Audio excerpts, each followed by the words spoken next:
អ្នកមីងយ៉ានេះជាលុយថ្លៃរូបផ្ទះមីង80,000ទុកឲ្យស្រួលទៅអរគុណមេភូមិ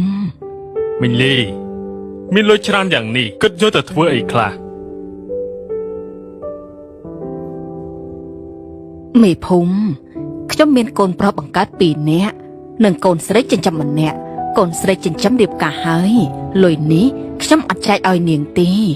ខ្ញុំគិតយកលុយទាំងនេះចែកឲ្យកូនប្រុសខ្ញុំទាំង2នាក់ស្មើគ្នាមីងលីកុំថាខ្ញុំចេះដឹងអីខ្ញុំមានអារម្មណ៍ថាកូនប្រុសមីងទាំងពីរចង់បានលុយលក់ផ្ទះនេះមិនមែនកតញ្ញូចំពោះមីងទេមិនចឹងមីងអាចដកពិសោធន៍មើលបានដកពិសោធន៍យ៉ាងម៉េចទៅ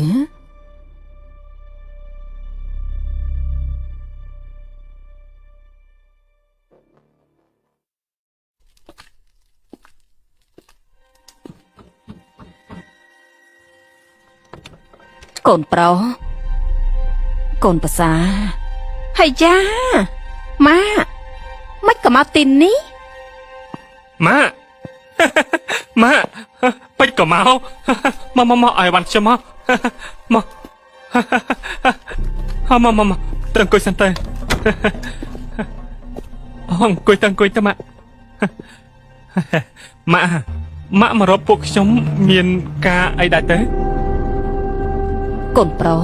ផ្ទះចាស់យើងជ្រាបទឹកខ្លាំងណាស់ម៉ាក់មិនអាចនៅបានទេម៉ាក់ចង់មកនៅជាមួយឯងមួយរយៈឯងថាតើ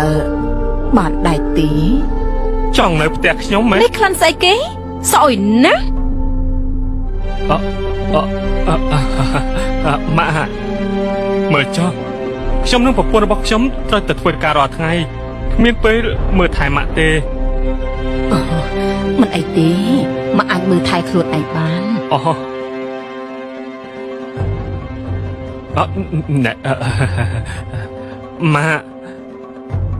ខ្ញុំហើយនឹងប្រពន្ធរបស់ខ្ញុំទើបតែរៀបការរួចទេវាមិនងាយស្រួលទេម៉ាក់តើជាមួយនឹងប្អូនទី2ទៅប្អូនទី2ងាយស្រួលជាងទៅម៉ាក់ខ្ញុំជូនទៅទៅជាមួយប្អូនទី2ទៅកាន់កបោកឲ្យស្រួលម៉ាក់ទៅបាយម៉ាក់បាយ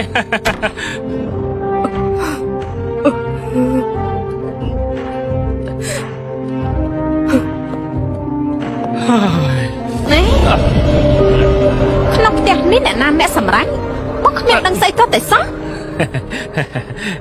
គឺអូនជាអ្នកសម្រេចទៅឆាប់ទៅលាងផ្លែឈើទៅបានម៉ាក់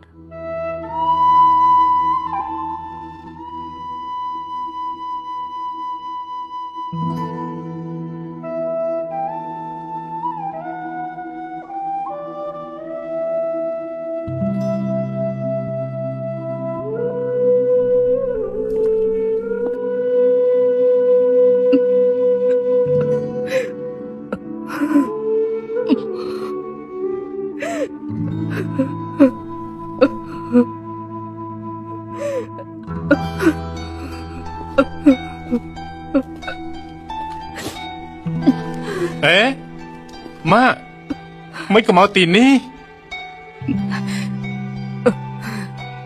កូនប្រុសនៅផ្ទះចាស់យើងជ្រាបទឹកខ្លាំងណាស់ម៉ាក់មិនអាចស្នាក់នៅទីនោះបានទេម៉ាក់ចង់មករស់នៅជាមួយឯងមួយរយៈឯងថាតើងាយស្រួលដែរទេឈប់សិនម៉ាក់មើលទៅផ្ទះខ្ញុំទៅផ្ទះខ្ញុំក៏តូចបន្ទប់ក៏តូចគ្មានកន្លែងឲ្យម៉ាក់ស្នាក់នៅទេហើយម្យ៉ាងមួយទៀតនេះស្អែកនេះម្ដាយក្មេកខ្ញុំក៏រើមកនៅហើយអញ្ចឹងទៅម៉ាក់ទៅវិញសិនទៅចាំខ្ញុំពិភាក្សាជាមួយប្រពន្ធខ្ញុំហើយខ្ញុំនឹងផ្ដល់ដំណឹងទៅម៉ាក់វិញម៉ាក់ទៅសិនទៅម៉ាក់ទៅវិញសិនទៅម៉ាក់ចាំខ្ញុំផ្ដល់ដំណឹងទៅ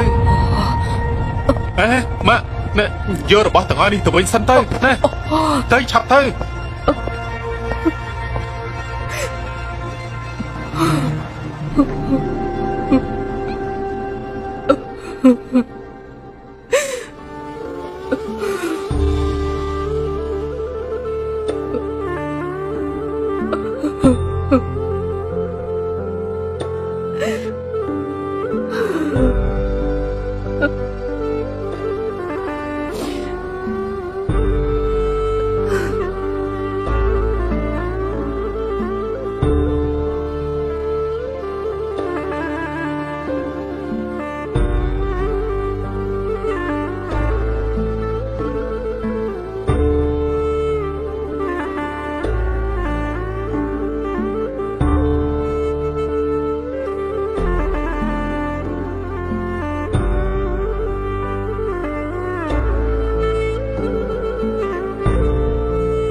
ក៏មកបានមកឆាប់ចូលមកកូនស្រីមកធ្វើដំណើរពេញមួយថ្ងៃហើយក៏អើលើខ្លួនទាំងប្រឡាក់ទាំងស្អុយមកខ្លាញ់ម៉ាមានកូនស្រីឯណាប្រកាន់ម្ដាយខ្លួនឯងនោះមកឆាប់ចូលមកតាមស្រួលប្រយ័ត្នបន្តិចម៉ាខ្ញុំនឹកម៉ាស្ទ័រស្លាប់ទៅហើយមកអង្គុយតាពីសប្បាយហើយឬណាធីងផ្ទះចាស់យើងជ្រាបដឹងជ្រាបខ្លាំងណាស់มันអាចនៅបានទេចិត្តបាក់បែកហើយម៉ាក់ចង់មកស្នាក់នៅជាមួយឯងមួយរយៈឯងថាបានដែរទេម៉ាក់ចង់នៅយូរប៉ុណ្ណានៅយូរប៉ុណ្ណឹងចុះ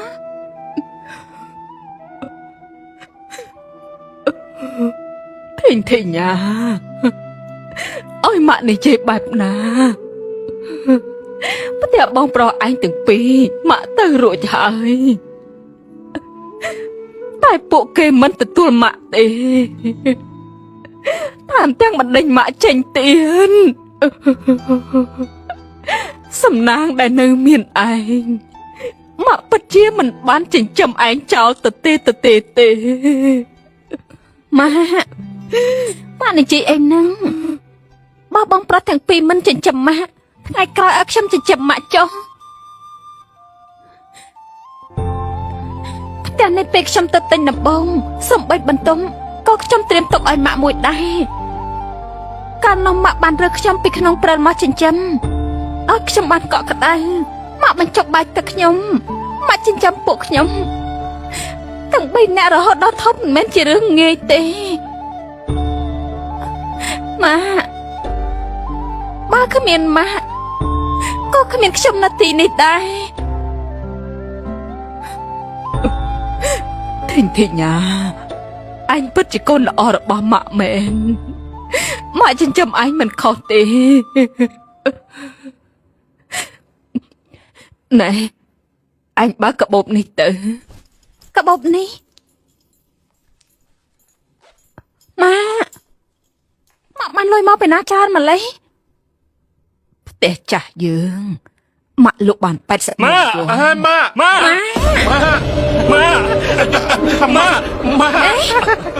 ាក់ម៉ាក់ក្រែងខ្ញុំឲ្យម៉ាក់ចាំមែនទេខ្ញុំបានទៅនិយាយជាមួយប្រពន្ធខ្ញុំហើយនាងឮថាម៉ាក់អត់មានកន្លែងនៅនាងក៏មិនឲ្យម៉ាក់ក្មេងឬមកបន្ទប់នេះទេគឺឲ្យម៉ាក់ទៅនៅជាមួយនឹងណាម៉ាក់រៀបចំអីវ៉ាន់ទៅនៅជាមួយនឹងខ្ញុំម៉ាក់ម៉ាក់មុននេះខ្ញុំថាម៉ាក់នៅផ្ទះខ្ញុំគ្មានអ្នកមើលថែពេលនេះល្អហើយខ្ញុំឲ្យប្រពន្ធខ្ញុំលាឈប់ពីការងារដើម្បីមើលថែម៉ាក់តែម្ដង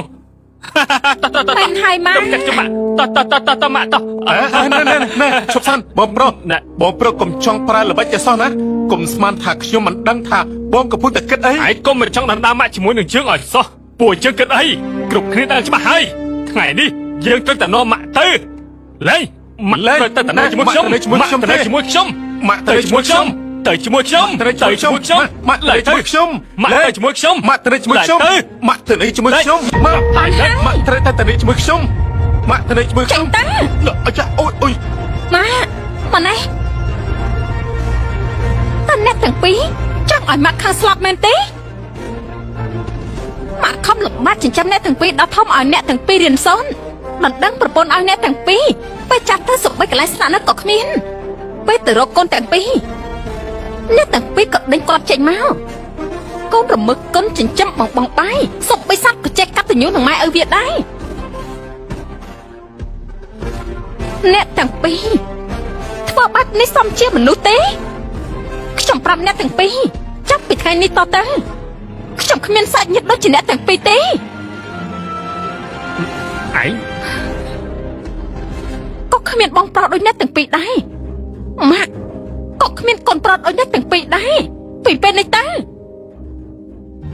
ឆាប់ចេញពីផ្ទះរបស់ខ្ញុំទៅឥឡូវនេះឆាប់នាំគ្នាចេញភ្លាមទៅឯងទៅ